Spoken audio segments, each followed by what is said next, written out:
महाराजांची शिवाजी महाराजांची कीर्ती बेफाम होती. महाराजांची कीर्ती बेफाम, गोल्या गोल्यांना पुतळा घाम, याला कोण घालेली असेने दरबारी पुस्ती बेगम. बडी बेगम म्हणजे अली आदिल शहाची आई बर का. नजर येत तिच्या अंगार, दरबार झाला गपगार, कुणी घेईना पुढाकार, साऱ्यांनीच मानली हार. इतक्यात अचानक एक सरदार उठला, बोलला हम लाएंगे शिवाजी को, आणि त्याने विडा उचलला. नाव त्याच अफजल खान, हे नाव त्याच अफजल खान, जिता जागता झणू सैतान.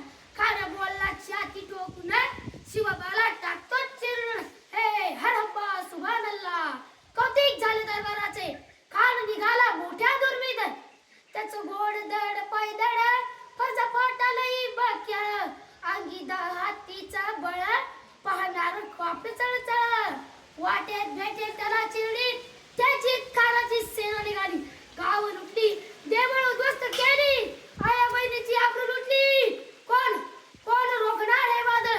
आता शिवबाचं काय खरं नाही. इकडे निजाम, इकडे मोगल, पलीकडे इंग्रज. जो तो हेच बोलू लागला, फिदूस गायज अब्दुल गायजार मी या साहेब पदमा राजेश की राजाची सेना पुढे बार, खानाला कसा थोपणार, काय लढवावा हुंद्यार, चिंतेत पंत सरदार. महाराज आपला जी बोलच आहे, खाण्याचं सन्ने आपट आहे, त्याच्या समोर आपल्या टिकावं लागणं अवघड आहे. काय म्हणाल रे बा, शिवबल केवळ आपला पुत्र नाही तर अवघ्या मराठी जनाचा स्वाभिमान आहे. या मातेने आपला पुत्र गमावला तरी भ्यात, पण भ्याडपणे पळून जाऊ या मराठी मुलगाचा स्वाभिमान गमावता कामा नये. अशा वाघिणीचा त्यो छावा, अशा वाघिणीचा त्यो छावा, गनिमाल कसा टेचावा, डोक्यात गनी मी कावा, बेटीचा ढाल सांगावा. प्रतापगडावर आमने सामने भेटीचा सांगावा. खानाने हसत हसत कबूल केला. दिवस ठरला आणि ठरल्याप्रमाणे प्रतापगडच्या पायथ्याशी खान, हा हा हा हा हा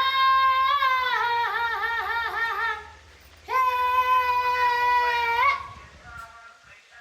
प्रतापगडच्या पायथ्याशी खान